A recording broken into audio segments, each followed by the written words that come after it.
தீய கொள்கைக்கு உதாரணம் கெட்ட மரம், அது தரைக்கு மேலே தான் இருக்கின்றது, வேறு ஆழத்திற்குள் போகவில்லை. மாலகாமின் கரார், அதற்கு ஸ்திரத்தன்மை கிடையாது.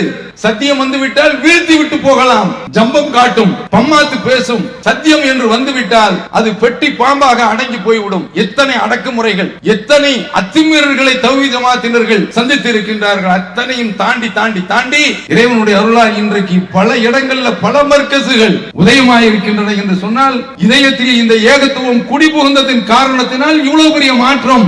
காலம் போக போக இந்த மக்கள், இந்த தலைமுறையினர்கள், இந்த தாய்மார்கள் சத்தியத்தில் நிலைத்திருந்தால், நீடித்திருந்தால் வருங்கால தமிழகம் தௌஹீத் தமிழகம், அந்த மாற்றம் வரும். அஸ்ஸலாமு அலைக்கும் வரஹ்மத்துல்லாஹி வபரகாத்துஹு. எல்லாம் அல்ல அல்லாஹ்வின் நல்லடியார்களே, தர்காவை மையமாக கொண்ட, ஷிர்கை மையமாக கொண்டிருக்கக்கூடிய நாகூரிலே சமூக சீர்திருத்த மாநாடு நடைபெற்றுக் கொண்டிருக்கின்றது. இந்த மாநாட்டில் பெரும் திரளாக நாம் எல்லாம் கலந்திருக்கின்றோம். இந்த மாநாட்டில் எனக்கு தரப்பட்டிருக்கக்கூடிய தலைப்பு சமூக சீர்திருத்தவாதி இப்ராஹிம் அலைஹிஸ்ஸலாம். தொடர்ந்து இப்ராஹிம் அலைஹிஸ்ஸலாம் அவர்களை மையமாக வைத்து கடந்த பல மாதங்களாக தமிழ்நாடு தௌஹீத் ஜமாத் பல்வேறு பிரச்சாரங்களை செய்து கொண்டிருக்கின்றது. அதனுடைய ஒரு கட்டமாகத்தான் இங்கே சமூக சீர்திருத்த மாநாடு இங்கே நடத்தப்படுகின்றது. சமூக சீர்திருத்தவாதி இப்ராஹிம் அலைஹிஸ்ஸலாம். இந்த தலைப்பை தருவதற்கு காரணம், சமூகத்தில் இன்றைக்கு மக்களுக்கு மத்தியில பல்வேறு தீமைகள் மண்டி கிடக்கின்றன, நிறைந்து காணப்படுகின்றன. இந்த தீமைகளை எல்லாம் ஒழிப்பதற்கு ஒரே ஒரு வழி, அது ஏகத்துவ கொள்கை தான். இந்த ஏகத்துவ கொள்கையை தன்னுடைய முழு மூச்சாக கொண்டவர்கள் தான் இப்ராஹிம் அலைஹிஸ்ஸலாம் அவர்கள். இந்த ஒரு கொள்கை ஒரு மனிதனிடத்தில் குடிபுகுந்து விட்டது என்று சொன்னால் அவனிடத்தில் மற்ற தீமைகள் தானாக கலைந்து போய்விடும். இப்ராஹிம் அலைஹிஸ்ஸலாம் அவர்களுடைய அந்த சமூக சீர்திருத்தம் எப்படி அமைந்தது என்று சொன்னால், ஏகத்துவ கொள்கையை மக்களுக்கு மத்தியில் கொண்டு போய் சேர்ப்பதுதான். அதை அவர்கள் சேர்த்தார்கள். அதனுடைய விளைவை அன்றைக்கு காண முடியவில்லை, ஆனால் அது தொன்று தொட்டு தொடர்ந்து வந்திருக்கிறது என்பதை நாம் காண முடிகின்றது. எப்படி? நபி ஸல்லல்லாஹு அலைஹி வஸல்லம் அவர்கள் வருவதற்கு முன்னால், இறை தூதராக அவர்கள் அனுப்பப்படுவதற்கு முன்னால், ஸைத் இப்னு அம்ர் இப்னு நுஃபைல் என்ற ஒரு பெரியவர், அவர் இஸ்லாத்திலே தூய கொள்கையிலே இப்ராஹிம் அலைஹிஸ்ஸலாம் அவர்களுடைய மார்க்கத்தில் இருந்தார்கள். அவர்கள் காபாவுடைய அந்த வளாகத்தில் நின்று கொண்டு மக்களிடத்தில் சொல்கின்றார்கள், வல்லாஹி மா மின்கும் அலா தீனி இப்ராஹிம கைரி, உங்கள ஒருத்தன் கூட இப்ராஹிம் அலைஹிஸ்ஸலாம் அவருடைய மார்க்கத்தில் கிடையாது என்னை தவிர என்று சொன்னார்கள். இதே வார்த்தையை இன்றைக்கு தமிழகத்திலே தௌஹீத் ஜமாத் சொல்கின்றது. பல்வேறு ஜமாத்துக்கள் இருக்கின்றன, அத்தனை ஜமாத்துக்களுக்கு மத்தியிலும் ஆணித்தரமாக அடித்து சொல்கின்றோம், உங்களில் எவரும் தௌஹீத் ஜமாத்தை தவிர இப்ராஹிம் அலைஹிஸ்ஸலாம் அவருடைய மார்க்கத்தில் கிடையாது. ஏனென்றால் அவர்களுடைய கொள்கையை அப்படியே இந்த ஜமாத்து பின்பற்றுகின்றது. ஸைத் இப்னு அம்ர் இப்னு நுஃபைல் அவர்கள் பெரிதாக என்ன செய்தார்கள் என்று பார்க்கின்ற போது, அவர்கள் அவர்களுடைய காலத்தில், அறியாமை காலத்தில் என்ன ஒரு கொடுமை நடந்தது என்று சொன்னால், பெண் குழந்தைகளை உயிரோடு புதைத்து விடுவார்கள், கொன்று விடுவார்கள். இவர் யாராவது ஒரு பெண் குழந்தைய கொல்ல வேண்டும் என்று யாராவது நினைத்தால், யாராவது பெண் குழந்தையை கொல்ல வேண்டும் என்று நினைத்தால் அவரிடத்தில் போய் சொல்வார், லா தக்துலுஹா, பிள்ளையை கொன்றாத, ஆனா அக்ஃபீகஹா மௌனதஹா, அந்த பிள்ளைக்குள்ள செலவு என்னுடைய பொறுப்பு என்று இவர்கள் சொல்வார்கள். அப்படி சொல்லி அந்த பிள்ளைக்குரிய பொறுப்பை அது வளர்ந்து ஆளாகின்ற வரை எடுத்துக்கொள்வார்கள், செலவு பொறுப்பை. அந்த பெண் வளர்ந்து விட்டால் தாப்பனிடத்துல போய் சொல்வார், இலைக்க, நீ நாடினால் அந்த பிள்ளையை உங்ககிட்ட ஒப்படைச்சாரன், விரும்பினால் கஃபைத்துக்க மௌனத்தகா, அந்த பிள்ளைக்குரிய செலவை நான் ஏற்றுக்கொள்கிறேன். இதுதான் இப்ராஹிம் அலைஹிஸ்ஸலாம் அவர்கள் உடைய அந்த தாக்கம் அவரிடத்தில் இருந்தது என்பதை நாம் உணர முடிகின்றது. அவ எந்த அளவிற்கு அது இணை வைப்பெல்லாம் நடந்தது. ஆனால் மிச்ச சொச்சமாக இது போன்ற ஒரு சீர்திருத்தம் எல்லாம் அன்றைக்கு ஸைத் இப்னு அம்ர் இப்னு நுஃபைல் போன்றவர்களிடத்திலாம் ஊடுருவி இருந்தது என்று சொன்னால், வேர் விட்டு பாய்ந்திருந்தது என்று சொன்னால் அதற்கு என்ன காரணம்? இப்ராஹிம் அலைஹிஸ்ஸலாம் அவர்கள் அன்றைக்கு நிலைநிறுத்திய அந்த தௌஹீத் கொள்கை தான் காரணம். அதனால ஒரு சமூக சீர்திருத்தம் ஏற்பட வேண்டும் என்றால் அங்கு ஏகத்துவ கொள்கை நிலைநாட்டப்பட வேண்டும். அதை நிலைநாட்டிவிட்டால் எல்லா விதமான நன்மைகளும் அங்கு வந்து சேர்ந்து விடும். எல்லா விதமான நன்மைகளும் வந்து சேர்ந்து விடும். இன்றைக்கு நாட்டில் நாம பார்க்கின்றோம், வட்டி, கொலை, கற்பழிப்பு, வரதட்சணை கொடுமை, மது, பீடி சிகரெட்டு என்று தீண்டாம பல கட்ட தீமைகள் அடுக்கி சொல்ல முடியாத அளவிற்கு பல்கி பெருகி போய் இருக்கக்கூடிய தீமைகள்.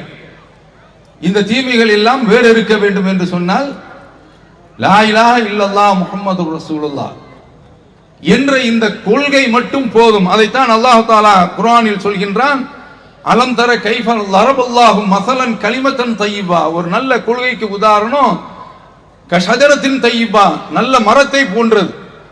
அஸ்லுஹா சாபித்துன், அதனுடைய வேர் பூமியில் நல்ல வேர் விட்டு இருக்கின்றது, ஆழ பதிந்திருக்கின்றது.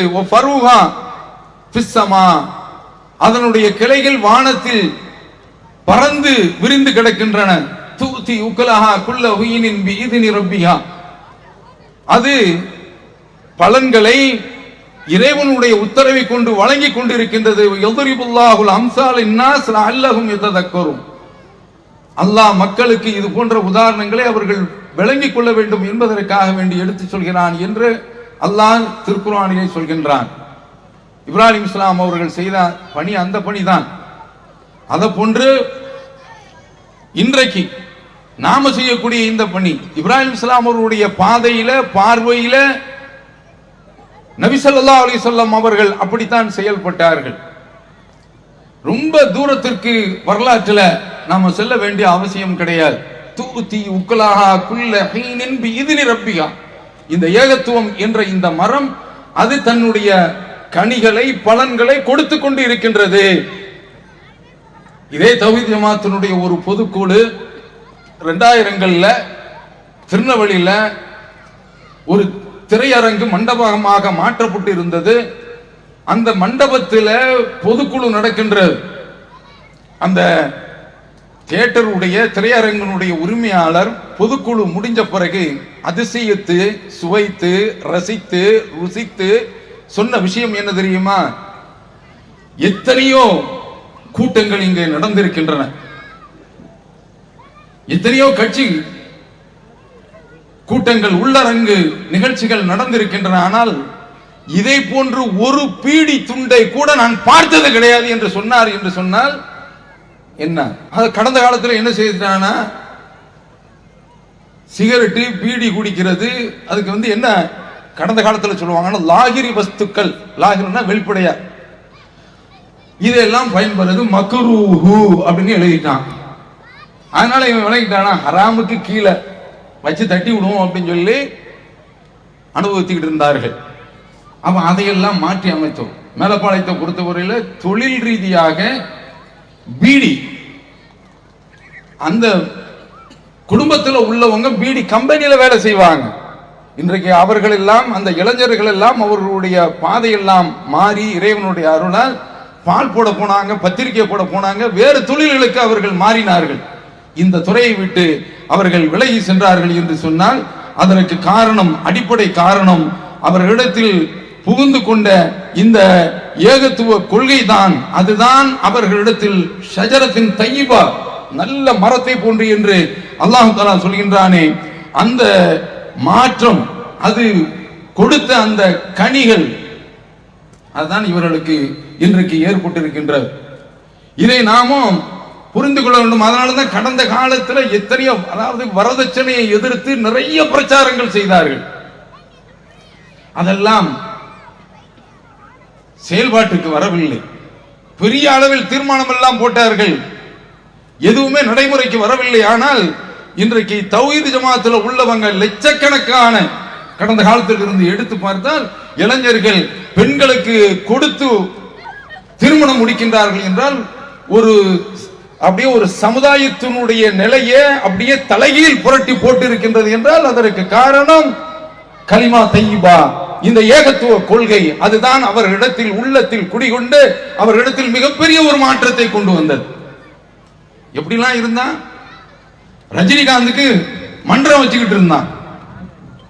தௌஹீதுல ஜமாத்தில் உள்ள இளைஞர்கள் இன்றைக்கு தௌஹீதுல இருக்கிறாங்க.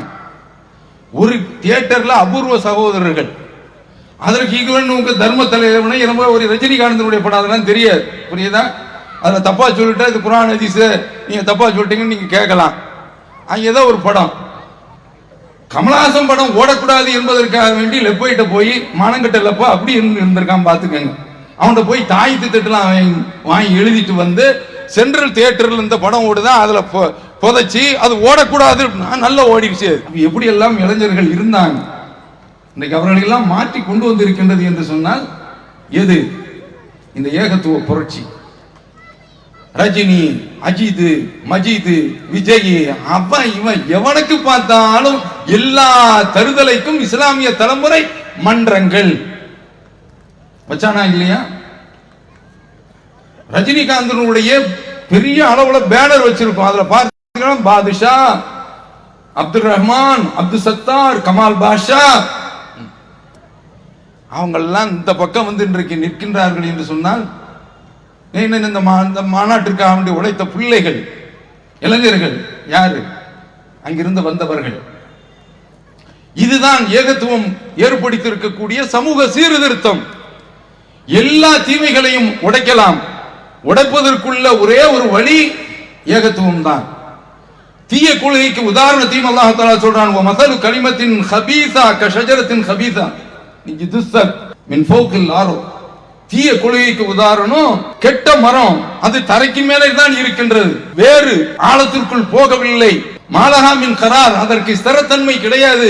சத்தியம் வந்து விட்டால் வீழ்த்தி விட்டு போகலாம், ஜம்பம் காட்டும், பம்மாத்து பேசும். சத்தியம் என்று வந்து விட்டால் அது பெட்டி பாம்பாக அடங்கி போய்விடும். எத்தனை அடக்குமுறைகள், எத்தனை அத்துமீறல்களை தௌஹீத் ஜமாத்தினர்கள் சந்தித்து இருக்கின்றார்கள். அத்தனையும் தாண்டி தாண்டி தாண்டி இறைவனுடைய அருளால் இன்றைக்கு பல இடங்கள்ல பல மர்க்கசுகள் உதயமாயிருக்கின்றன என்று சொன்னால், இதயத்தில் இந்த ஏகத்துவம் குடிபுகுந்ததின் காரணத்தினால் இவ்வளவு பெரிய மாற்றம். காலம் போக போக இந்த மக்கள், இந்த தலைமுறையினர்கள், இந்த தாய்மார்கள் சத்தியத்தில் நிலைத்திருந்தால், நீடித்திருந்தால் வருங்கால தமிழகம் தௌஹீத் தமிழகம், அந்த மாற்றம் வரும். ஆனால் கொள்கை சகோதரர்கள் கொள்கையில் பிடிமானமாக இருக்க வேண்டும், அசத்திய கொள்கையில் அடமானமாக ஆகிவிடக் கூடாது. அதுதான் மனதில் கொள்ள வேண்டிய விஷயம். அப்படி இந்த கொள்கை மக்களுக்கு மத்தியில் போக வேண்டும். அந்த சமூக சீர்திருத்தத்தை இந்த ஜமாத்து செய்து கொண்டிருக்கின்றது. இதுதான் ரசூலுல்லாஹ் செய்தாங்க. இப்ராஹிம் இஸ்லாம் சீர்திருத்தவாதி என்று தலைப்பு கொடுத்தார்கள் என்றால் ஏகத்துவத்தினுடைய முத்திரைக்காக வேண்டி கொடுத்திருக்கின்றார்கள். ஏகத்துவம் தான். அதை அந்த ஒரு கொள்கையை கொண்டு வராத வரை எந்த ஒரு தீமையும் ஒழிக்க முடியாது. நீங்க வேங்க வயல்ல, புதுக்கோட்டை மாவட்டத்தில் தண்ணீர் தொட்டிக்குள்ள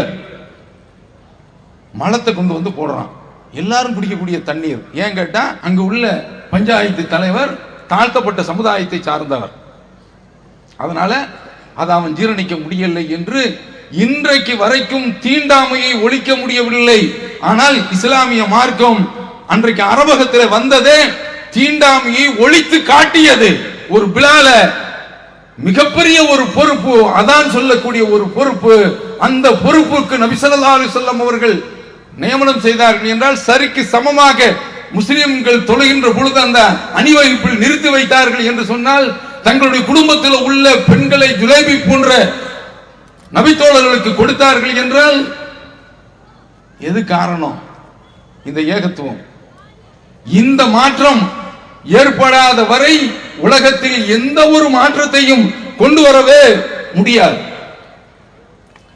நபி ஸல்லல்லாஹு அலைஹி வஸல்லம் அவருடைய காலத்துல அவங்க சீர்திருத்தத்தை வேறு விதமா துவங்கி இருக்கலாம்.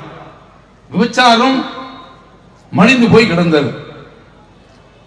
எந்த அளவிற்கு இருந்தது என்று சொன்னால், புகாரில ஆயிஷா ரலியல்லாஹு அன்ஹா அவர்கள் அறிவிக்கக்கூடிய ஹதீஸ், அங்கு உள்ள நிலைமை எப்படி இருந்தது, அறியாமை காலத்தில் திருமண உறவுகள், ஆண் பெண் தொடர்புகள் எப்படி இருந்தன என்பதை சொல்கின்ற போது 4 விதமாக இருந்தது. ஒன்று, இன்றைக்கு உள்ள திருமணத்தை போன்று அன்றைக்கும் இன்றைக்கும் ஒரே மாதிரியாக இருக்கின்ற முறையான ஒப்பந்தம். இன்னொரு திருமணம் எப்படி தெரியுமா? புருஷனே மானம் கட்டவன், சத்தியம் இல்லை என்று சொன்னால், ஏகத்துவம் இல்லை என்றால் அப்படித்தான். புருஷனை தன்னுடைய மனைவியை பார்த்து நபியை போயிட்டு வா அப்படின்னு அனுப்பி வச்சிருவான். அந்த பெண்ணு அவனிடத்தில் இல்லறத்தை அனுபவித்து விட்டு வருவாள், கருவுறுவாள், கர்ப்பிணியாவாள், குழந்தையை பெற்றெடுப்பாள். இந்த சந்தர்ப்பத்தில் புருஷக்காரன் அந்த பெண்ணை தொடவே மாட்டான். பிள்ளை பிறந்துவிடும். இது எதற்கு என்றால் சந்ததி பெருக்கம், சந்ததி வளர்ச்சி, அப்படி ஒரு நிலைமை இருந்தது. இது ஒரு ரகம். இன்னொரு ரகம், மூன்றாவது ரகம் என்னவென்றால், ஒரு பெண்ணிடத்தில் ஒரு 10 பேர், 10க்கு குறைவானவர்கள் வருவார்கள். அத்தனை பேர்களும் இன்பத்தை அனுபவிப்பார்கள். கருவுற்று விடுவாள், குழந்தை பிறந்து விடும். அவளை மந்திரி சபையை கூப்பிட்டுவா, யார் யார் வந்தாங்களோ கூப்பிட்டு அதை என்ன செய்வான், இப்போ ஒரு நிபுணர்கள் வருவானவளாம், மானங்கட்ட பிழைப்பு கடந்த காலத்தில் இருந்தது. அவன் என்ன செய்வானா, முகக்குறியை பார்த்து இப்படி பார்த்துட்டு, இவன் தான் இந்த பிள்ளைக்கு அப்பன், பிள்ளையை பிக்ஸ் பண்ணிட்டு அவன் போயிடுவான். அந்த பிள்ளைய அவன்கிட்ட ஒப்படைச்சிருவான். இத மாதிரி இன்றைக்கு இருக்கின்றது சிவப்பு விளக்கு பகுதி என்று மும்பையில் இருக்கின்றது. அத மாதிரி விலைமாதுகள், சோரம் போகக்கூடிய பெண்கள், ஓரம் போகக்கூடிய பெண்கள், அவர்களுடைய வீட்டுக்கு இது மாதிரி கும்பலாக வருவார்கள், அனுபவிப்பார்கள். அவங்க வீட்டில் கொடியே பறக்க விடப்பட்டிருக்கும், அனுபவிப்பார்கள். இத மாதிரி குழந்தை பிறந்த உடனே யாரு என்று அவளை பார்த்து இன்னார் தான் என்று அவளே முடிவு செய்து சொல்வார். அந்த பிள்ளையை அவங்க இடத்துல ஒப்படைப்பாங்க. அவன் தான் பொறுப்பாளி என்று ஆக்கிக் கொள்வார்கள். இந்த மாதிரி இருந்தது சமூக சூழ்நிலை. ரசூலுல்லாஹ் ஸல்லல்லாஹு அலைஹி வஸல்லம் அவர்கள் விபச்சாரத்தை ஒழிப்பேன், விபச்சார ஒழிப்பு மன்றம் என்று ஆரம்பித்திருக்கலாம், ஆரம்பிக்கல.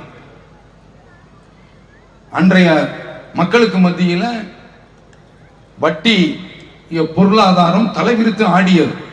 மதீனாவை எடுத்துக்கொண்டால் யூதர்களுடைய கைவரிசை அரபு சமூகத்தை 2 கூறாக பிரித்து வைத்திருந்தார்கள், பிளந்து வைத்திருந்தார்கள். வட்டி கொடுத்து இரு சாராரையும் மோதவிட்டு அனுபவித்து பொருளாதாரத்தை சுரண்டி கொண்டிருந்தார்கள். அரபு சமூகத்தினுடைய பொருளாதாரம் சுரண்டப்பட்டது, சூறையாடப்பட்டது. அப்படிப்பட்ட ஒரு சூழல் இருந்தது. நபி ஸல்லல்லாஹு அலைஹி வஸல்லம் அவர்கள் வட்டி எதிர்ப்பு சங்கம் என்று துவங்கவில்லை. அப்படி அவர்கள் துவக்கி இருந்தால் அதற்கும் ஒரு கட்டமைப்பு கிடைத்திருக்கும். அந்த துறையில் அவர்கள் இறங்கவில்லை. அரபு நேஷனலிசம், அரபிய தேசியவாதம், அரபி மொழி ஒரு அருமையான ஒரு மொழி. அந்த மக்களை இனத்தின் பெயரால் தட்டி எழுப்பியிருக்கலாம். இன்றைக்கு ட்ரம்ப் ஆட்சியை பிடித்திருக்கின்றாரே என்று சொன்னால் என்ன காரணம் தெரியுமா? அந்த வெள்ளை இன வாதம். அது இன்றைக்கு அவருக்கு, அதாவது படித்தவர்கள், அதுவும் குறிப்பாக அமெரிக்காவை எடுத்துக்கொண்டால் சாதியத்தை அடக்குமுறையை, ஒடுக்கப்பட்ட சமுதாயங்களை, கருப்பின மக்களை வாழ வைத்த ஒரு நாடு. இன்றைக்கும் அவனிடத்தில் தீண்டாமை இருக்கின்றது. ஆனால் அவனுடைய ஜனநாயக கட்டமைப்பு அவர்களை எல்லாம் அனுமதித்தது. அதனால்தான் ஒரு ஆபிரகாம் லிங்கன் வர முடிந்தது, ஒரு ஒபாமா ஜனாதிபதியாக வர முடிந்தது. அமெரிக்காவுடைய சட்டம் அப்படி அமைந்திருக்கின்றது. ஆனால் அங்கு இன்றைக்கு வெள்ளை ஏகாதிபத்தியத்தை போதிக்கக்கூடிய வகையில அந்த வெள்ளை இனத்தினுடைய சாதியத்தை தூக்கி பிடிக்கக்கூடிய அளவுல ட்ரம்பினுடைய பிரச்சாரம் அமைந்ததன் காரணம் இன்றைக்கு ஆட்சிக்கு வர முடிகின்றது. இனவாதம் அவ்வளவு விஷவாதம், அதற்கு அவ்வளவு பெரிய ஒரு தாக்கம் இருக்கும். இந்தியாவில் என்ன நடக்கின்றது? இனவாதம், இந்தி மொழிவாதம், இப்படிப்பட்ட அடிப்படையில் அந்த மக்களை நபி ஸல்லல்லாஹு அலைஹி வஸல்லம் அவர்கள் ஒன்று திரட்டியிருக்கலாம். ஆனால் அந்த வியூகத்தை அவர்கள் கையில் எடுக்கவில்லை. கையில் எடுக்க ரப்புல் ஆலமீன் விடவில்லை. ஏனென்றால் இறை தூதர் ஸல்லல்லாஹு அலைஹி வஸல்லம் அவர்கள் வஹியின் பால் பட்டவர்கள், வஹியின் பால் பார்க்கப்பட்டவர்கள், வஹியினால் பார்க்கப்பட்டவர்கள். அவர்களுக்கு என்று சுய விருப்பம் கிடையாது. உமா யன்திகு அனில் ஹவா இன் ஹுவ இல்லா வஹ்யுன் யூஹா. அவர் தன்னிச்சையாக பேச மாட்டார். எதை பேசினாலும் அது மார்க்கத்தினுடைய அடிப்படையில், அல்லாஹ்வினுடைய உத்தரவின் அடிப்படையில், வஹியின் வெளிப்பாட்டு அடிப்படையில் அவர் பேசுவார், வஹியினுடைய நிலைப்பாட்டின் அடிப்படையில் பேசுவார்.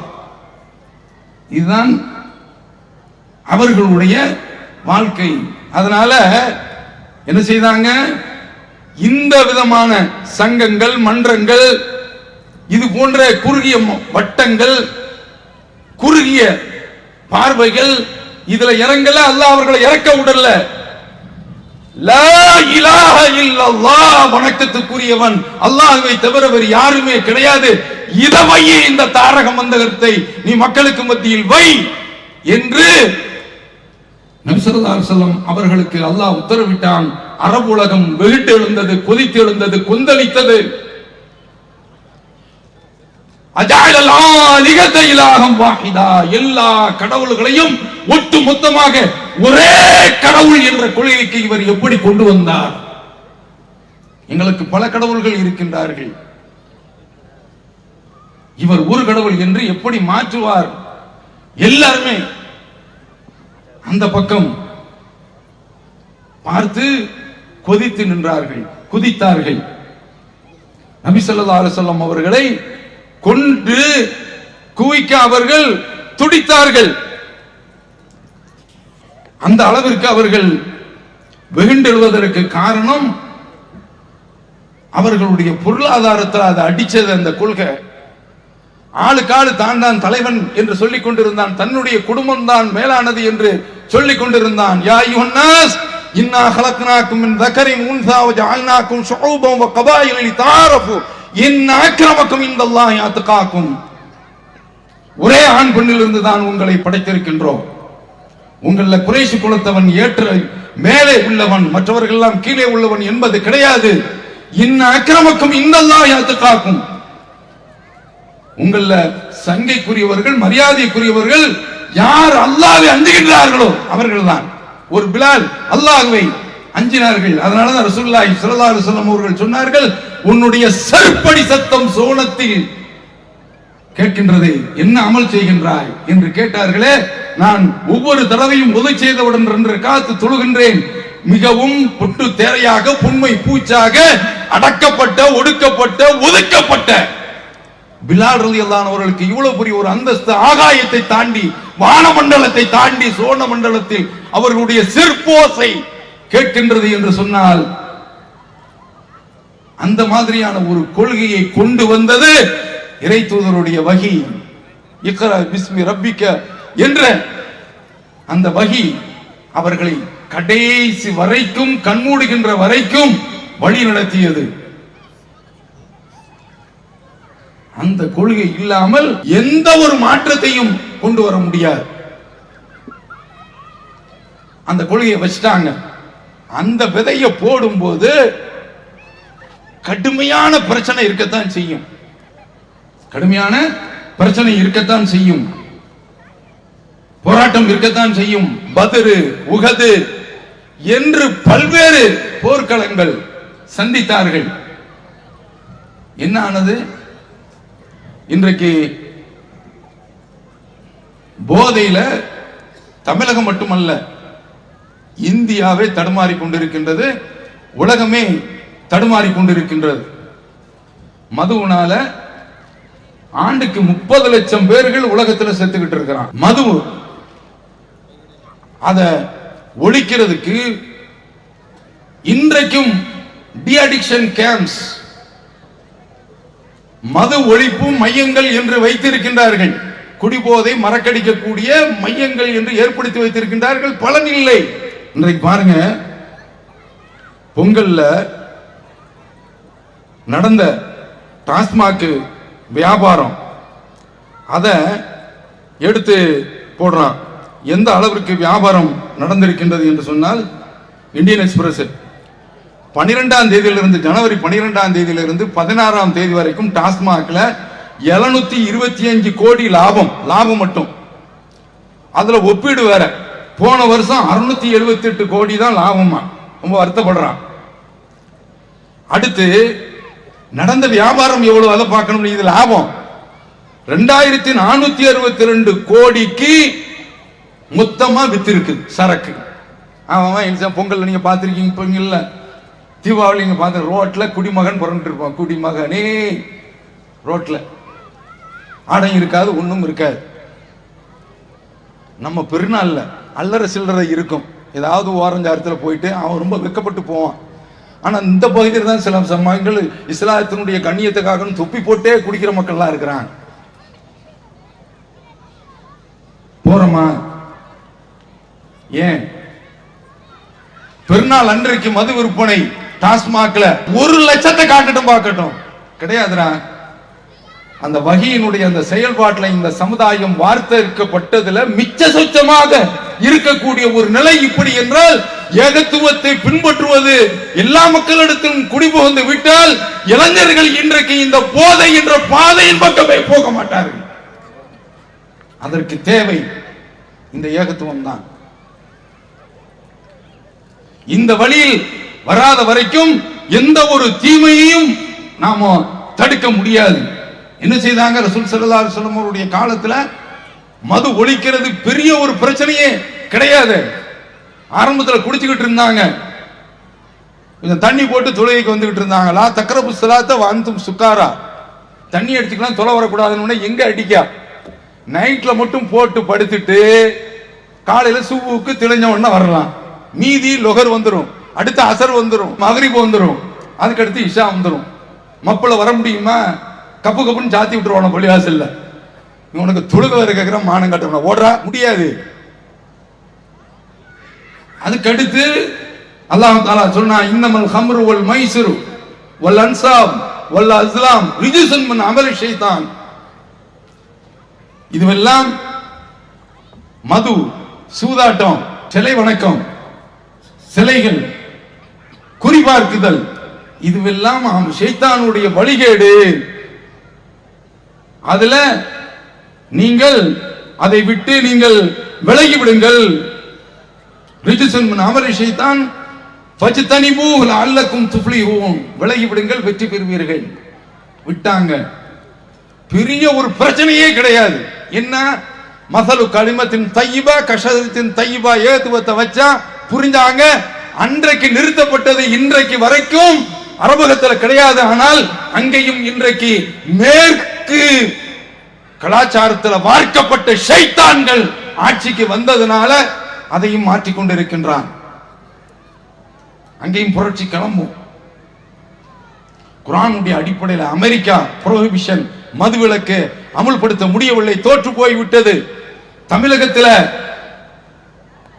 இந்த மாதிரியான ஒரு நிலையை கொண்டு வந்தது திமுக ஆட்சி. அது பிராயச்சித்தம் தேடி பார்க்கின்றது. ஆனால் ஒரு தலைமுறை அன்றைக்கு குடிக்க ஆரம்பித்தவர்கள் இன்றைக்கு வரைக்கும் குடித்துக் கொண்டு இருக்கின்றார்கள். அதை உடைக்கவே முடியவில்லை. ஆனா இஸ்லாம் என்ன செய்தது? நபி ஸல்லல்லாஹு அலைஹி வஸல்லம் அவர்கள் மாபெரும் ஒரு வெற்றியோடு மக்காவில் உள்ளே நுழைந்துவிட்டு ஒரு இஸ்லாமிய சாம்ராஜ்யம், மக்கள் நலன் நாடும் அரசு என்று சொன்னால் அப்படித்தான் இருக்க வேண்டும் என்ற ஒரு எடுத்துக்காட்டை உலகத்திற்கு ஒரு உம்மி நபி அரசியல் கான்ஸ்டிடியூஷன் என்று எழுதி வைத்திருப்பவர்கள் படிக்க வேண்டிய பாடம் படிப்புனை என்ன? இன்னல்லாஹ் ஹர்ரம பைஅல் ஹம் வல் மைத்தத வல் லஹ்மல் ஹின்ஸீர் வல் அஸ்னாம். மக்காவுடைய வெற்றியில ஒரு ஆட்சியாளர், அவரிடத்தில் செருக்கு இல்லை, ஷிர்க் இல்லை, அவரிடத்தில் தலைக்கணம் இல்லை, பெருமை இல்லை, பணிவு அடக்கத்துடன் ஒரு மாபெரும் ஆட்சியாளர் மக்காவை பிடித்துவிட்டு சொல்கின்றார்கள், அல்லாஹ் மது விற்பனையை தடை செய்து விட்டான், செத்த பிணத்தை விற்பதை தடை செய்து விட்டான், பன்றி இறைச்சிக்கு இனிமேல் என்னுடைய ஆட்சியில் தடை, சிலை வியாபாரம் என்னுடைய ஆட்சியில் தடை என்று உலகத்திற்கு பிரகடனப்படுத்தினார்களே, இன்றைக்கு வரைக்கும் அது அமலில் இருக்கின்றதே. அவன் போதை பொருளை ஒழிப்பதற்குள்ள இளைஞர்கள் இன்றைக்கு போதையில, இஸ்லாமிய இளைஞர்கள் உலகத்திற்கு, உலக மக்களுக்கு போதையில் இருந்து எப்படி வெளியேற வேண்டும் என்று பாதை காட்டிய இஸ்லாமிய மார்க்கத்தில் உள்ளவர்கள் இன்றைக்கு போதையில போய் வீழ்ந்து கிடக்கின்றார்கள். உலகத்திற்கு வழிகாட்டி இருக்கின்றது என்று சொன்னால் இந்த மது என்ற அந்த தீமையை ஒழிப்பதற்குரிய ஒரே ஒரு வழி ஏகத்துவம் தான். இந்த கொள்கை வர வேண்டும். அப்படி வந்துவிட்டால் அது மிகப்பெரிய ஒரு மாற்றத்தை கொண்டு வந்துவிடும். இஸ்லாமிய சமுதாயத்தில் வரதட்சணைங்க, இன்றைக்கும் நாகூரில் வரதட்சணை இருக்கிறதா இல்லையா? வீடு எழுதி வைக்க வேண்டும். அது பேசும்போது என்ன பேசுவாங்க தெரியுமா? உங்க பிள்ளைக்கு தானே வைக்கிறீங்க. என்ன அழகான லாஜிக். தமிழகம் எங்கும் முஸ்லிம்கள் இன்றைக்கு இந்த இடம் என்ன இடம் தெரியுமா? ஹெலிபேடு வச்சு ஹெலிகாப்டர் இறங்கிய இடம் இந்த திடல். திருமணம் என்பது எவ்வளவு பெரிய ஒரு ஆடம்பரத்துல நடந்தது. எந்த ஆலிம்சாவது தட்டி கேட்க முடிஞ்சா, சுட்டி காட்ட முடிந்ததா? அவர்கள் அங்கேயும் வந்து அல்பாத்தியா சொல்லி கைமடக்கு வாங்கி விட்டு செல்வார்கள். சொல்லக்கூடிய தெம்பு, திராணி, அருகதை, யோக்கியதை இந்த ஒரு ஜமாத்துக்கு மட்டும் தான் இருக்கின்றது. இந்த அடிப்படையில் இன்ன ஆலமன் நிக்காஹி பரக்கா ஐஸருஹு மௌனா, திருமணத்தில் பரக்கத்திற்கு மிகவும் பொருத்தமான, இறை திருப்திக்கு பொருத்தமான ஒரு திருமணம். எந்த திருமணத்தில் செலவு சிக்கனமாக நடத்தப்படுகின்றது அந்த திருமணம். ஆயிரக்கணக்கான இளைஞர்கள் இன்றைக்கு திருமணத்தை சிக்கனமாக நடத்தி கொண்டிருக்கின்றான். நினைச்சா பெரிய அளவில் நம்ம நடத்தலாம். ஆனால் மிகவும் என்ன மாதிரியான ஆடம்பரம். அது முகநூல்ல வந்தது. அரபு நாட்டு உள்ள சேகன் அந்த பேயனும் இங்க வந்து இதை சிறப்பிக்க வந்திருக்கிறான். எவ்வளவு பெரிய ஒரு ஆடம்பரத்தில் இந்த திருமணம், அதுல செலவு, சமுதாயத்தினுடைய காசு சென்று கொண்டிருக்கின்றது. இந்த சமுதாயம் இந்த ஜமாத்தில் வரக்கூடிய மனுக்களை பார்க்கின்ற பொழுது கண்ணீர் வடிக்க முடியும். கண்ணீர் வடிச்சு ஆகணும். என்ன, கிட்னி டயாலிசிஸ்க்காக வேண்டி ஏங்கி கொண்டிருக்கின்றான். அவனுக்கு செலவழிப்பதற்கு வக்கில்லை. சமுதாயத்தில் அவன் எங்கேயும் போய் கேட்க முடியாது. அந்த அளவிற்கு ஃபாஸ்ட் ஃபுட்டு, அந்த ஃபுட்டு, இந்த ஃபுட்டு என்று சொல்லி இவன் தாய்மார்கள்லாம் வீட்டில் சமைக்கிறத விட்டுட்டு ஆர்டர் பண்ணி சாப்பிட்றாங்க. அதுக்குன்னு சொல்லிட்டு நிறைய கம்பெனிகள் வந்துட்டான். இந்த சாப்பாடா உங்களுக்கு பிரியாணியா, ஹலோ 10 நிமிஷத்துல அவன் பின்னால ஒரு மூட்டையை தூக்கிட்டு வந்து நிற்கிறான். அவன் சாப்பாடுகள் தாறுமாறான சாப்பாடு, கிட்னி ஃபெயிலியர், சிறுநீரகம் செயலிழந்து விடுகின்றது. அது மாதிரியான மக்கள் சமுதாயத்தில் இருக்கிறான். அவனுக்கு செலவழிப்பதற்கு வக்கில்லை. பிள்ளைகள் நீட்ல போய் படிக்கிறான். ஒரு 500 மார்க் பிள்ளை எடுக்கின்றது. 5 மார்க் கிடைச்சா கவர்மெண்ட் காலேஜ் கிடைச்சிரும். ஆனால் இல்லை, இந்த பிள்ளைகள் மருத்துவத்துறைக்கு செல்லலாம். செல்வந்தர்கள் மனம் வைத்தால், பணம் கொடுத்தால் அவர்கள் போய் சேர்வார்கள். ஆனால் இவர்களை எட்டி பார்ப்பதற்கு நாதி இல்லை. அப்ப இது மாதிரியான அளவுல இன்றைக்கு செலவு செய்துகிட்டு இருக்கிறாங்க. இது ஒரு தனி விஷயம். அந்த மாதிரி சமூகத்தில் எதற்கு முன்னுரிமை கொடுக்க வேண்டுமோ அதற்கு முன்னுரிமை கொடுக்கப்படவில்லை. இதை நம்ம வேறு தலைப்பின் கீழ் பார்க்க வேண்டிய விஷயம். அதற்குள் உள்ளே நான் செல்ல விரும்பவில்லை. ஆனால் வரதட்சணை கொடுமை ஒரு நிகழ்வை நான் சொல்றேன். சமீபத்தில் நடந்தது திருவண்ணாமலையில. ஹப்சாங்கிற ஒரு பெண்ணு, அந்த பெண்ணு தஸ்தகீர், இந்த பெண்ணுக்கு 25 வயசு, தஸ்தகீருக்கு 27 வயசு. காதல் திருமணம். இஸ்லாத்துல காதல் இந்த கத்திரிக்காவெல்லாம் கிடையாது. பிடிச்சிருந்தா போயிட்டு தாவப்பட்ட போய் சொல்லி முடிச்சுக்க, அவ்வளவுதான். பிடிச்சா வீட்டுல போய் கேளு, இல்லைன்னா வேற பொண்ணை பார்த்துக்கிட்டோம். அவள் இல்லையா ஆகும். நீ உலகத்தில் இருந்து என்ன பிரயோஜனம்? சீர்திருத்தத்துக்காக வேண்டிய ஆட்களை தேவைப்பட்டா நான் அந்த பிள்ளையை தான் பார்த்துக்கிட்டு இருப்பேன். என்ன அங்க வலியுது உனக்கு? அவங்கள பார்த்துட்டு அழகு என்ன அப்படின்னா பொங்கிட்டு வலியுது. எத்தனையோ பெண்கள் இருக்கு, நான் போவியா? இல்லைன்னா நான் வாழ மாட்டேன். இவன் தாடி வளர்த்துக்கிட்டு அப்படி படம்லாம் கொண்டு வந்துட்டானுவா. அதெல்லாம் கிடையாது. அப்ப அதனால இந்த காதல் இந்த விவகாரம்லாம் கிடையாது என்பதற்காக இதை சொல்கின்றேன். கல்யாணம் முடிச்சாச்சு, ஒரு குழந்தை பெறுகின்றது. அந்த பெண்ணு குடும்பத்தோட சேர்ந்து டார்ச்சர், வரதட்சணை கொடு, வரதட்சணை கொடு, உன் வீட்டில் அதை வாங்கிட்டு வா, இதை வாங்கிட்டு வா என்று கடுமையான நிர்பந்தம். அந்த பெண்ணால தாங்க முடியல.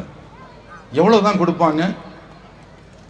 கடைசியில பெண் மாப்பிள்ளை வீட்டில் சொல்லாமல் கொள்ளாமல் வீட்டுக்கு வருகின்றால். 2 மாத குழந்தை கையில் இருக்கின்றது. இன்றைக்கு தான் ஃபேஸ்புக் வந்துருச்சு இல்ல, முகநூல் வந்துருச்சு இல்ல, அதுல அந்த பெண்ணே பேசுது. எனக்கு என்னுடைய குடும்பத்தார்கள் இவ்வளவு பெரிய மாப்பிள்ளை விட்டார்கள், எனக்கு மிகப்பெரிய ஒரு தொந்தரவை கொடுத்தார்கள், என்னால் தாங்க முடியவில்லை, அதனால் நான் என்னுடைய வாழ்க்கையை முடித்துக் கொள்கிறேன் என்று சொல்லி முகநூல் உரை முடிந்து விட்டது. கீழே வருது, அம்மா எலிமருந்தை சாப்பிட்டேன், இனிமேல் நான் பிழைக்க மாட்டேன் என்று சொன்ன உடனே 2 மாத கை குழந்தைய கையில கொடுக்குது. கொடுத்து விட்டு அவங்க முதல் சிகிச்சை செய்ய வேண்டும் என்று அள்ளி எடுத்து அந்த பெண்ணை மருத்துவமனைக்கு தூக்கி கொண்டு போய் சேர்க்கிறாங்க. மருத்துவமனை சொல்கின்றது, இனிமேல் பிழைக்க வைக்க முடியாது, பிராட் டெத், பிணமாகத்தான் கொண்டு வரப்பட்டிருக்கிறது என்று சொல்லி கதை முடிந்து விடுகின்றது. அந்த ஜனாசாவில் அந்த கை குழந்தையை வைத்துக்கொண்டு அந்த பெண்ணுடைய தாயார் பேத்தியை வைத்துக்கொண்டு பாட்டி அழுகின்றாள். அழுகின்ற அந்த கண்ணீரை பார்க்கின்ற பொழுது கல் மனமும் உருகிவிடும், கல் நெஞ்சமும் கரைந்து போய்விடும். என்ன நடந்திருக்கின்றது? வரதட்சணையை இன்றைக்கும் ஒழிக்க முடிகின்றதா இவர்களால்? 2 காரணத்திற்காக வேண்டி அந்த பெண்ணு தற்கொலை செய்யறா. ஒன்று என்ன காரணம் தெரியுமா? வரதட்சணை. இன்னொன்று பெண் குழந்தை. பெண் குழந்தை என்று சொன்னால் மக்களால் ஜீரணிக்க முடியவில்லை. அந்த ஜமாத்து வந்த பிறகு அல்லாஹ்வுக்கு நாம் நன்றி செலுத்த வேண்டும். ஒரு பையனுக்கு 3வது 4வது பெண் குழந்தை, அல்ஹம்துலில்லாஹ். அவன் வருத்தப்படல, அவன் வருத்தப்படவில்லை. கடந்த காலத்தில் என்ன நடந்துச்சு? ஒய்தா புஷ்ரா அஹதுகும் பில் உன்சா லல்ல வஜூஹு முஸ்வத்தா வஹுவ கலீம். பெண் குழந்தையை கொண்டு அவனுக்கு நன்மாராயம் சொல்லப்பட்டு விட்டால் அவன் முகம் கருத்து போய் விடுகின்றது, சூமி சுருங்கி போய் விடுகின்றது, கோபத்தை வென்று விழுங்கிக் கொண்டிருக்கின்றான். யதமாராமின் சூயிமா புஷ்ர பிஹி. அவனுக்கு சொல்லப்பட்ட அந்த செய்தியை கேட்டு தாங்கிக் கொள்ள முடியாமல் சமுதாயத்தை விட்டு ஓடி ஒளிந்து கொள்ள நினைக்கின்றான். அயும் சிக்குஹு அலாஹூன் அம் யதுஸ்ஸுஹு ஃபித்துரா அலா சாஅமா யஹ்குமூன். இந்த பிள்ளையை அவமானத்தோடு வைத்திருப்பதா அல்லது மண்ணில் போட்டு புதைத்து விடுவதா என்று நினைக்கின்றான். தவறான முடிவு எடுக்கின்றார்கள் என்று அல்லாஹ் சொல்கின்றானே. அந்த நிலையை அன்றைக்கு மாற்றியது ஏகத்துவ கொள்கை. இன்றைக்கு மாற்றிக் கொண்டிருப்பது அதே ஏகத்துவ கொள்கை. அந்த கொள்கை தான் மாற்றத்தை தர முடியும். இன்றைக்கு பெண் குழந்தைகளை இப்படி அழிக்கிறாங்களே, வெறுக்கிறாங்களே. 2 பெண்ணு பேசுறாங்க, என்னமா என்ன குழந்தை பிறந்திருக்கு, ஆண் குழந்தைன உடனே பையன் நல்லா இருக்கானா, சும்மா இருக்கிறானா, அப்படி இப்படி நல்லா விசாரிக்கிறாங்க. பெண் குழந்தை உடனே இதுவும் டெட் பாடி மாதிரி போகுது, அதுவும் டெட் பாடி மாதிரி போகுது. பெண் குழந்தை அப்ப என்ன விளங்கி வச்சிருக்கான்? பெண் குழந்தை என்றால் ஏலவு, பெண் குழந்தை என்றால் சேலவு. பாருங்க. அப்ப இந்த நிலை இன்றைக்கு வந்துவிட்டதே. இதற்கு காரணம் என்ன? முஸ்லிம் மார்க்க அறிஞர்கள் இதை பற்றி, இந்த சமூக சீர்திருத்தத்தை பற்றி என்றாவது அவர்கள் யோசிப்பார்களா? நம்மை அடக்குவதற்கு, ஒடுக்குவதற்கு, ஒழிப்பதற்கு, அழிப்பதற்கு அத்தனை திட்டமும் தீட்டுவார்கள். ஆனால் இதற்கு என்ன திட்டம்? இதற்கு என்ன வடிகால்? இதற்கு என்ன தீர்வு? இதற்கு என்ன தீர்ப்பு சொல்ல முடியுமா? இதை பற்றி அவர்கள் கவனம் செலுத்தவில்லை, கரிசனம் செலுத்தவில்லை, அக்கறை காட்டவில்லை, ஆர்வம் காட்டவில்லை. அவர்களுக்கு கவலை அது கிடையாது. நீங்க பார்த்திருக்கீங்களா? பசு கன்று இணுகின்ற அந்த கன்றை தன்னுடைய நாவினால் போட்டு நக்கி தன்னுடைய பாசத்தை வெளிப்படுத்துகின்ற, அது பார்க்கவில்லை, பேதம் பார்க்கவில்லை, இது ஆணா பெண்ணா என்று பார்க்கவில்லை. கோழி முட்டை இடுகின்றது, அது சேவலா பெட்டையா என்று அது பார்க்கவில்லை. தன்னுடைய 2 இறக்கைகளுடைய கூட்டுக்குள் அத்தனையும் அடைத்து வைத்து பாதுகாத்துக் கொள்கின்றது. ஒரு பருந்து பாய்ந்து வைந்தால் தன்னுடைய சக்திக்கு மீறி பாய்ந்து அந்த பருந்தை விரட்டி அடிக்கின்றது. தாய்ப்பாசம். வேறுபாடு பார்க்கவில்லை, வித்தியாசம் பார்க்கவில்லை. ஆனால் பகுத்தறிவுக்கு பெயர் போன இந்த மனித இனம் பாகுபாடு பார்த்து கருவிலையை வைத்து அழிக்கின்றது. கருணை அறையான கருவையே கல்லறையாக ஆக்கின்றது என்று சொன்னார். சில்லறைக்காக வேண்டி மருத்துவர்களும் அந்த கருவை சிதைக்கின்றார்கள் என்று சொன்னார். என்ன காரணம்? பெண் குழந்தை என்பதை முன்னாலே முடிவு செய்து விடுகின்றார்கள். 1991 அல்லது 94 சட்டம் கொண்டு வந்திருக்கின்றார், நாடாளுமன்ற சட்டம். ஒரு பயனும் கிடையாது. ஏட்டு சுரைக்காய் கறிக்கு உதவாது என்று சொல்வார்களே, அந்த கதை. இன்றைக்கு இப்ராஹிம் இஸ்லாம் அவருடைய மார்க்கத்தில் இருக்கின்றோம் என்று ஆரம்பத்தில் சொன்னேனே, இப்போதும் நெஞ்சை நிமிர்த்தி நாங்கள் சொல்கின்றோம், அல்ஹம்துலில்லாஹ் மா மின்கும் அலா தீனி இப்ராஹிம் கைருனா, எங்களை தவிர்த்து இப்ராஹிம் இஸ்லாம் அவருடைய மார்க்கத்தில் யாரும் இல்லை. காரணம் இந்த கண்ணோட்டம் தான் எங்களை திருமணத்தில் உள்ள செலவை சிக்கனமாக செய்ய வைக்கின்றது. ஏனென்றால் இது பெண் வீட்டுக்கு பாதகம் என்று சொன்னால் அந்த பெண்ணை கருவிலையே அழிப்பதற்கு அவன் முயற்சி செய்கின்றான். இப்படி பெண் குழந்தைகளை அழிக்கக்கூடிய, இந்த பெண் குழந்தையை கருவறுக்கக்கூடிய இந்த வரதட்சணையை ஒழிப்பதில் இந்த ஜமாத்தை விட முன்னத்தியர்னா வயல்ல உழுவாங்க, முன்னத்தியாக பின்னத்தியர் என்று இருக்கின்றது. முன்னத்தியாக ஒரு ஏர் கூட்டம் உழுது கொண்டு வருமே, அதை போன்று சிரமப்பட்டு இப்ராஹிம் இஸ்லாம் அவருடைய பாணியில, அவர்களுடைய பணியில, அவருடைய பாங்குல, அவருடைய போங்குல இந்த ஜமாத் இன்றைக்கு செயல்பட்டு கொண்டிருக்கின்றது. நாங்கள் இதற்காக வேண்டி எதிர்த்து நீண்ட காலமாக குரல் கொடுத்து இருக்கின்றோம். அதற்குண்டான விளைச்சலை, அதற்குண்டான வசூலை, அதற்குண்டான மகசூலை கண்கூடாக கண்டு கொண்டிருக்கின்றோம். அதனால மக்களுக்கும் சுன்னத்துல் வல் ஜமாத்தில் உள்ளவர்களுக்கு நாங்கள் சொல்லிக் கொள்கின்றோம், நீங்க இந்த பக்கம் வாங்க, எல்லாத்துக்கும் தீர்வு. இடையில ஒரு செய்தியை இந்த போதை விஷயத்தில் சொல்ல விட்டுட்டேன், அதை இப்போது நான் சொல்லிக் கொள்கின்றேன். கீழக்கரை என்ற ஊர் இளைஞர்கள், இன்றைக்கு இளைஞர்கள் பல போதையில மாட்டியிருக்கான். ஒன்று செல்போன் போதை. காலையில் எழுந்திரிச்ச உடனே பல்ல தேய்க்கிறானா இல்லையோ, செல்ல தேய்ச்சிக்கிட்டு இருக்கான். எழுந்திரிச்ச உடனே அதான். தொழுது முடிச்ச உடனே தஸ்பீஹ் செய்யணும் அப்படின்னு சொன்னா தொழுது முடிச்ச உடனே தூக்கியாரான். ஆளுக்கு ஆளு செல்லு. எல்லாருமே அவன் சொல்றான். ஒரு பெண்ணு இந்த பட்டிமன்றத்தில் பேசுறவனோ நகைச்சுவை தான் சொல்றானுவோ, ஒரு பெண்ணு வீட்டில் உள்ள அம்மா கூட்டிக்கிட்டே வந்து தெருமுனைக்கு போயிருச்சான். என்னங்கிட்ட செல்ல பேசிக்கிட்டு இருக்கு. அந்த மாதிரி இந்த செல்லு கடுமையான ஒரு போதையாக ஆகி போச்சு. கடந்த காலத்தில் எதிர்த்தாப்புல பேசிட்டு வருவான், தானா பேசினான்னு வைங்க லூசு அப்படிம்பா. இப்போ என்ன கேட்டா ப்ளூடூத் அப்படிங்கிறான். அவன் பாட்டுக்கு பேசுறான். அஸ்ஸலாமு அலைக்கும் நாம போய் இவன் நம்மளை கொல்ல நினைக்கிறானே, இவன் எதுக்கு நமக்கு சலாம் சொல்றான் பார்த்தா போன்ல சலாம் சொல்றான். மாட்டிருக்கு. இந்த மாதிரி செல்லு கலாச்சாரம் வந்துருச்சு. ட்ரெயின்ல உட்காந்துருந்தோன்னு வைங்க, சார் நீங்க எந்த ஊர் அந்த ஊரும் கேட்பான்ல, இப்போ அதெல்லாம் கிடையாது. வந்து உட்காடுறான், அவன் உட்காடுறான். ஆம்பளையும் பொம்பளையும் சரி, எடுத்த உடனே இந்த டாக்டர் இந்த ஸ்ட்ரெத்தை மாத்தணும் காதல மாட்டுறான். நீ யாருறா நான் யாருறா, எனக்கு இருக்குடா, நான் தான் என் காட்டுக்கு ராஜா அப்படின்னு சொல்லிட்டு திறக்கிறான். அவன் பாட்டு போயிட்டே இருக்கிறான். அவ்வளவுதான். பக்கத்தில் உள்ள மூத்தா போனா கூட இவனுக்கு தெரிய மாட்டேங்குது. அந்த மாதிரி செல்லு போதை. அத மாதிரி மருந்துக்கு, போதை மருந்துக்கு அடிமையாகி ரமலான் மாதத்துலங்க கீழக்கரையில தொழுகைக்கு வரக்கூடிய பெண்களுக்கு இடையூறாக நடந்து கொண்டிருக்கின்ற போது சில பையங்க எதிர்க்கிறாங்க.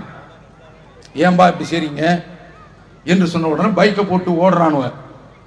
அப்படி ஓடின உடனே பைக்கை எடுத்து வாசலுக்கு முன்னால போட்டு சாவியை எடுத்து வச்சுக்கிறாங்க. இது ஒற்றைப்படை இரவு 27 என்று நினைக்கின்றேன். காலையில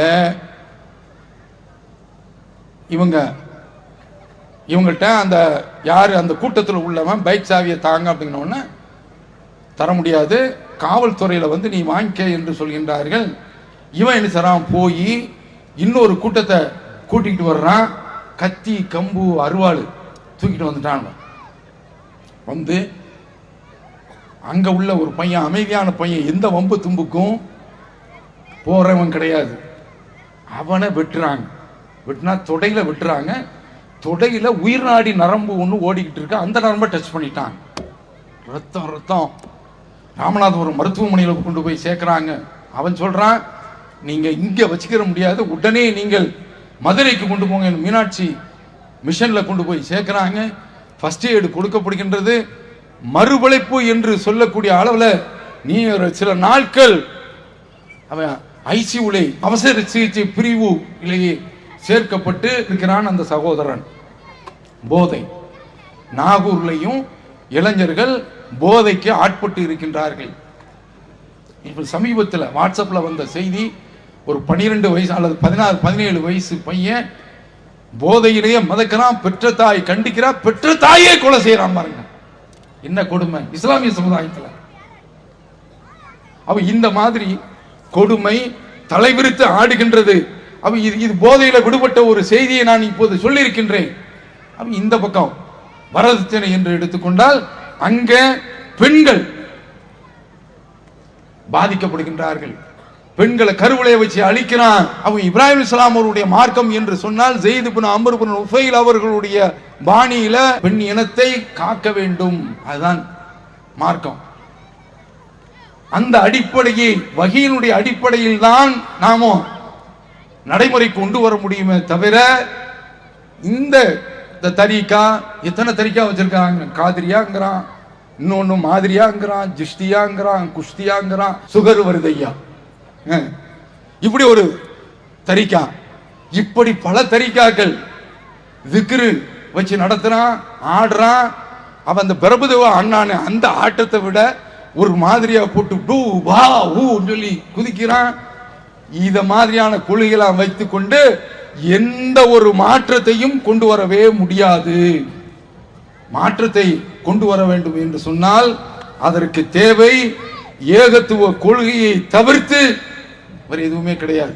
ஏகத்துவம் என்று சொன்னால் சும்மா சின்ன சின்ன பிரச்சனையில் இருந்து அவன் சொல்லுவான் இல்ல, அவர்கிட்ட எந்த பழக்கமும் கிடையாதுங்க.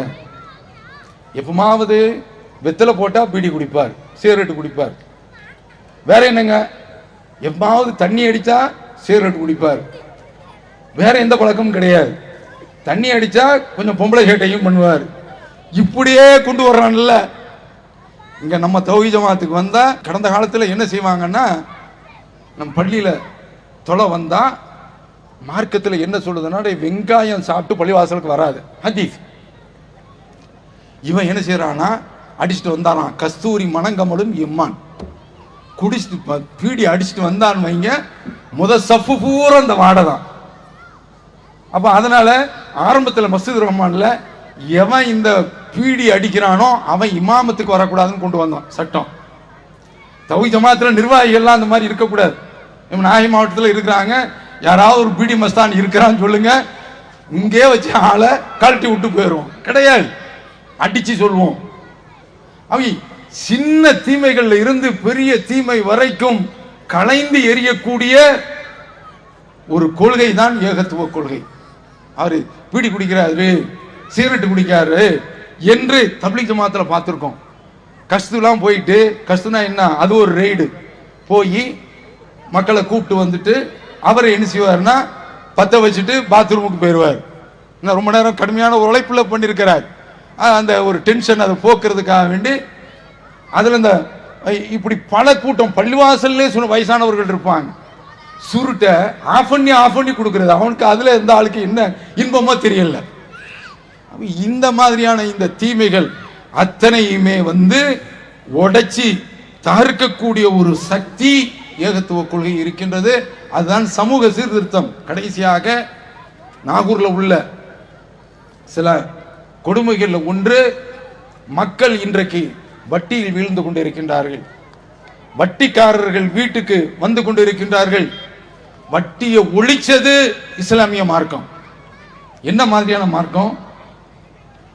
நபி ஸல்லல்லாஹு அலைஹி வஸல்லம் அவர்கள் கொண்டு வந்த அந்த மார்க்கம் வட்டியினுடைய பொருளாதாரத்தை தகர்த்து எறிந்து விட்டு, ஆரம்ப கட்டத்தில் என்ன நிலைமை தெரியுமா?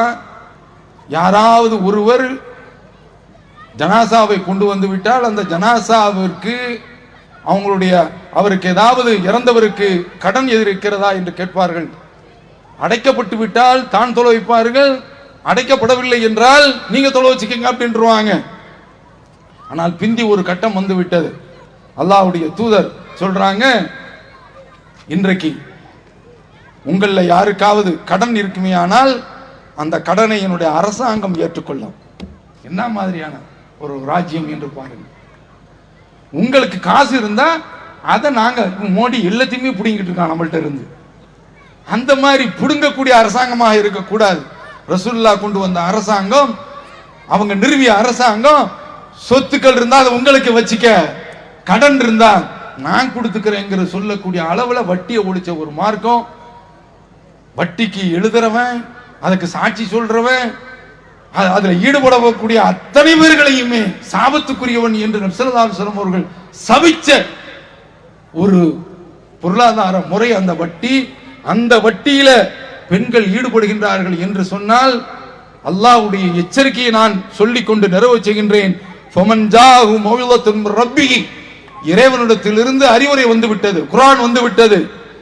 ஃபன்தஹா ஃபலஹு மா ஸலஃப், இதை விட்டு அவன் விலகி கொள்ள வேண்டும். விலகிவிட்டால் இதுவரைக்கும் கடந்த காலத்தில் உள்ளது சென்று விடுகின்றது. அம்ருஹு இலல்லாஹ், அவனுடைய விவகாரம் அல்லாஹ்விடத்தில் இருக்கின்றது.